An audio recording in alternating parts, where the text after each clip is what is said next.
એક વાત કહું છું, સાંભળજો. આ દુનિયામાં તમને બધું જ મળશે. ઘર મળશે, ગાડી મળશે, બંગલા મળશે, સવલત મળશે, ઇવન તમને ઘણું બધું એવું મળશે કે જેની તમે એક્સપેક્ટેશન પણ નહીં કરી હોય. પણ એક વસ્તુ જીવનમાં નહીં મળે, કાન ખોલીને સાંભળી લો. કાન ખોલીને નહીં સાંભળ્યું ને તો બહુ પછતાશો. આ જીવનમાં તમને કોઈ પ્રેમ કરતું હોય ને અને એ વ્યક્તિ જયારે તમારા જીવનમાંથી જતું રહ્યું ને તો સાચો પ્રેમ કરવા વાળું કોઈ નહીં મળે.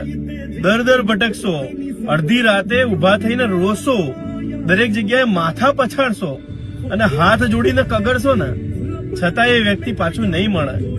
તો શોર્ટ એન્ડ સ્વીટ એટલું જ કહું છું, જે તમારી પાછળ ગાંડું છે ને અત્યારે, બસ એની પાછળ પણ તમે એમ ગાંડા થઈ જાવ સાહેબ. સાચો પ્રેમ કરવા વાળું છે ને 101 માણસ મળે છે અને એ પણ તમને મળ્યું છે. તો એને પણ સાચવી લેજો સાહેબ, એને પણ સાચવી લેજો.